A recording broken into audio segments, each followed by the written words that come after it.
Assalamualaikum warahmatullahi wabarakatuh. Saya atas nama Nuralisa yang memaparkan materi yang berjudul pengumpulan data.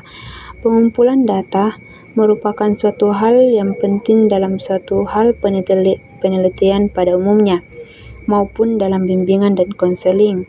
Konseling baru dapat diberikan kalau setelah data mengenai individu yang mau dibimbing sudah diperoleh. Oleh karena itu, penting bagi kita untuk mengetahui berbagai metode dan teknik yang dapat digunakan untuk memperoleh data dalam merealisasi bimbingan dan konseling.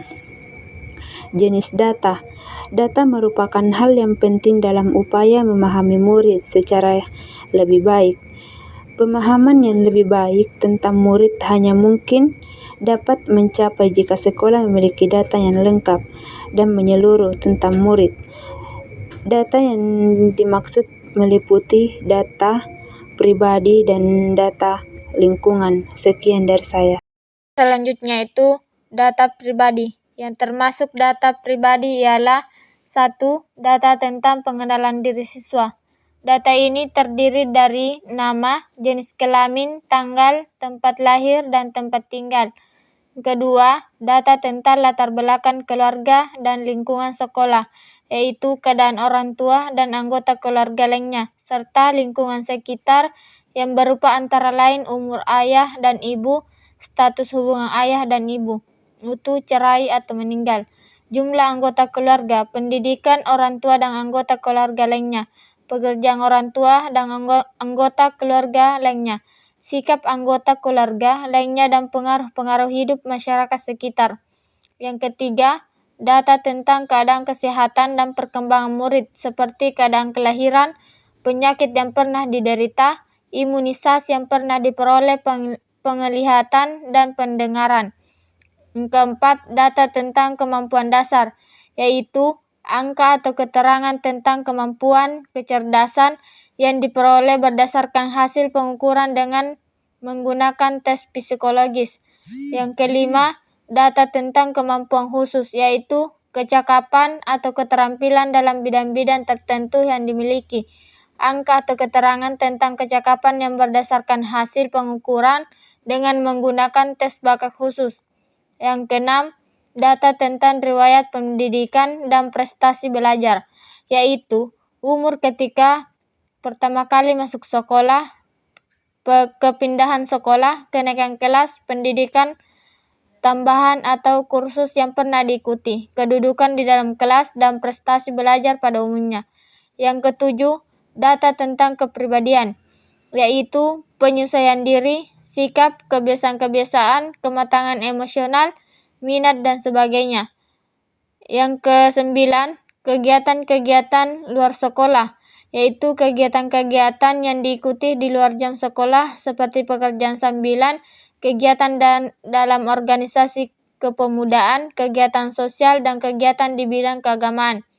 Yang ke-10 atau yang terakhir yaitu data tentang rencana.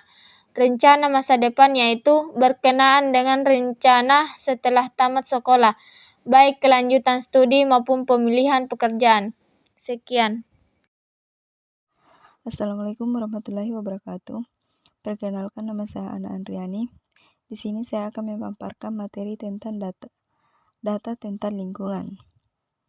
Data tentang lingkungan ini sangat penting dan berguna dalam rangka memberikan informasi kepada murid, dalam rangka penyesuaian diri khususnya yang berkaitan erat dengan program dan kegiatan pendidikan, minat dan cita-cita. Murid memerlukan data yang lengkap dan menyeluruh tentang berbagai aspek lingkungan. Data yang dimaksud adalah yang pertama, data tentang pendidikan, yaitu data yang berkenaan dengan sistem penyelenggaraan pendidikan, kurikulum, program-program yang ada, mata pelajaran yang dipersyaratkan, syarat-syarat masuk, biaya yang diperlukan, dan sebagainya. Kedua, data tentang jabatan dan pekerjaan, yaitu data kategori ini antara lain berkenaan dengan jenis-jenis jabatan dan pekerjaan, kesempatan dan syarat-syarat kerja, dan kondisi-kondisi kerja.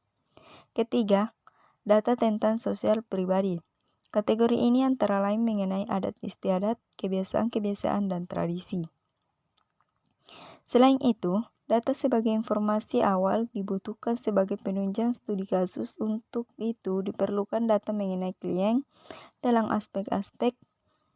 Yang pertama, latar belakang keluarga, mengenai data tentang orang tua, saudara-saudara, taraf sosial ekonomi keluarga, suasana kehidupan keluarga, adat istiadat, dan pola asuh orang tua.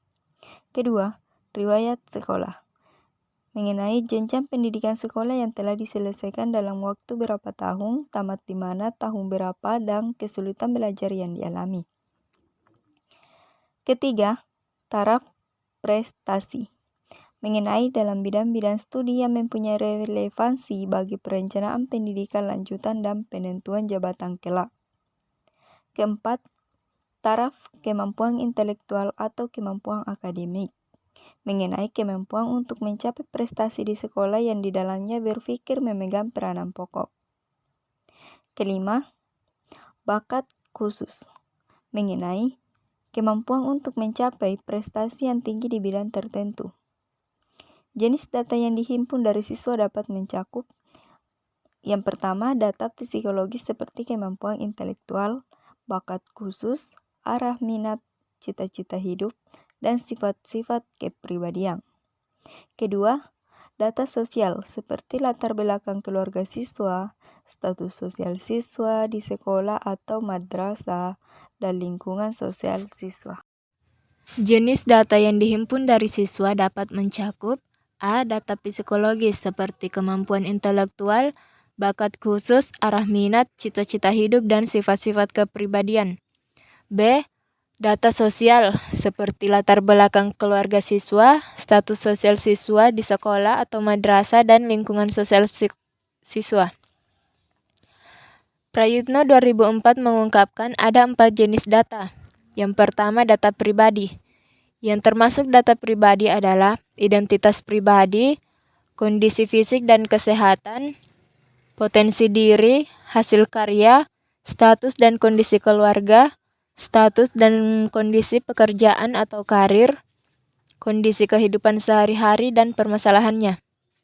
Yang kedua, data kelompok, yaitu data mengenai sekelompok individu atau siswa dalam jumlah yang terbatas, seperti data yang menyangkut hubungan sosial antara individu dalam kelompok, dan kondisi kebersamaan dan kerjasama antara individu. Ketiga, data umum. Data umum berasal dari luar diri pribadi atau kelompok. Dalam data umum dapat berbentuk buku, kumpulan leaflet, informasi karir, pendidikan, dan data tentang lingkup yang lebih luas. Keempat, data khusus. Data khusus adalah yang berisi laporan tentang suatu kegiatan, khususnya laporan yang menyangkut kegiatan individu ataupun kelompok yang menjadi tanggung jawab konselor atau pembimbing. Selanjutnya, sumber data. Yang dimaksud dengan sumber data ialah pihak-pihak yang dapat memberikan keterangan yang diperlukan. Data tentang murid dapat diperoleh langsung dari murid itu sendiri ataupun dari pihak lain. Yang pertama, siswa sendiri sebagai sumber data. Dalam hal ini data diperoleh langsung dari siswa. Siswa adalah pusat data mengenai dirinya, baik data mengenai kekuatan maupun mengenai kelemahannya. Dalam hal ini, yang menjadi sumber data ialah orang-orang yang paling dekat dan paling banyak bertanggung jawab terhadap murid, misalnya orang tua, guru, wali kelas, konselor, kepala sekolah, dan pihak-pihak lain yang terkait dengan masalah siswa. Dalam hal ini, data diambil dari orang-orang yang terdekat dengan siswa, tetapi tidak langsung bertanggung jawab, misalnya teman-temannya, atau di sekolah dan luar sekolah, pengasuh, anggota keluarga. Data diambil dari orang-orang yang agak jauh hubungannya dengan murid, akan tetapi dapat memberikan keterangan tentang siswa, misalnya tetangga. Dalam hal ini, data diambil dari lembaga-lembaga yang berada di luar lembaga pendidikan dan rumah tangga yang dapat memberikan keterangan tentang siswa, misalnya rumah sakit. Oke, materi berikutnya yaitu adalah teknik pengumpulan data. Pertama, tes. Berdasarkan atas aspek yang diukur, tes dibedakan atas 4 bagian, yaitu adalah tes intelijensi, B. tes bakat, C. tes kepribadian, dan D. tes prestasi belajar. Yang kedua yaitu adalah non-tes. Selain menggunakan tes, pengumpulan data tentang murid dapat juga dilakukan dengan teknik non-tes seperti observasi, di mana observasi ini atau pengamatan yaitu teknik atau cara untuk mengamati suatu keadaan. Yang kedua yaitu adalah wawancara. Wawancara adalah suatu teknik atau cara pengumpulan data dengan mengadakan pembicaraan atau tanya jawab secara lisan antara orang yang mewawancarai atau pewawancara dengan orang yang diwawancarai atau terwawancara. Yaitu ketiga adalah angket. Angket sendiri itu adalah daftar isian atau angket ialah suatu daftar pertanyaan atau pernyataan yang digunakan untuk pengumpulan data, di mana melalui daftar pertanyaan dan pernyataan itu individu diharapkan dapat memberikan tanggapannya secara tertulis. Yang keempat itu adalah sosiometri. Ini merupakan suatu teknik untuk mengungkapkan hubungan sosial antara anggota di dalam kelompok. Dan riwayat hidup yaitu adalah setiap siswa memiliki liku-liku yang unik dan berbeda antara yang satu dengan yang lainnya. Dan yang terakhir itu ya adalah studi kasus. Studi kasus merupakan suatu metode yang komprehensif yang digunakan untuk mengungkapkan data tentang individu. Mungkin itu dari saya. Saya sekian dan terima kasih.